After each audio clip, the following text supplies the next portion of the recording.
મહત્વના સમાચાર મળી રહ્યા છે। મહેસાણાના નસબંધી કાંડમાં હવે રાજકારણનો રંગ ભળ્યો છે। નસબંધી કાંડ અંગે અધિક જિલ્લા આરોગ્ય અધિકારીના નિવેદનથી કોંગ્રેસમાં રોષ ફેલાયો છે। પત્રકારોને સંબોધિત કરતી વખતે અધિક જિલ્લા આરોગ્ય અધિકારીએ કહ્યું કે અમે સંજય ગાંધીની જેમ બળજબરીપૂર્વક નસબંધી નથી કરાવતા। હવે આ નિવેદનથી વિવાદ છેડાયો છે।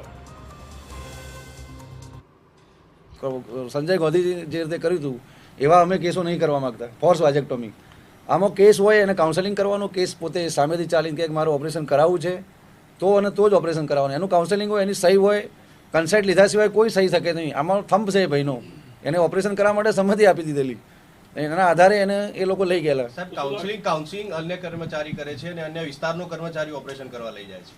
એ ક્ષેત્રના આધારે તમે બે જણા અમે એક્શન લીધા ને। આ મુદ્દે મહેસાણા જિલ્લા કોંગ્રેસ પ્રમુખે અધિકારીને આડે હાથ લેતા કહ્યું કે તેમણે સંજય ગાંધીનું નામ શા માટે લીધું। અધિક આરોગ્ય અધિકારી ભાજપના પ્રવક્તાની જેમ નિવેદન આપતા હોવાનો કોંગ્રેસનો આક્ષેપ। પોતાની ભૂલો, નિષ્કાળજી છુપાવવા માટે સંજય ગાંધીનું નામ લીધું હોવાનો કોંગ્રેસનો આરોપ। આવતીકાલે કોંગ્રેસ અધિક જિલ્લા આરોગ્ય અધિકારીના રાજીનામાની માંગણી સાથે વિરોધ પ્રદર્શન કરશે।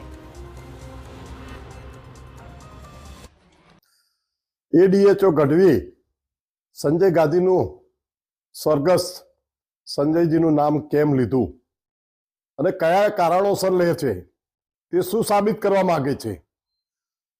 તે કોઈ ભાજપના પ્રવક્તા છે? સરકારના મુલાજિમ છે, સરકારના નોકરિયાત છે, નહીં કે કમલમના નોકરિયાત? તેઓ શ્રી ને અમે આવતીકાલે તેમનું રાજીનામું અને માફી માંગવાનો કાર્યક્રમ પણ આપવાના છીએ।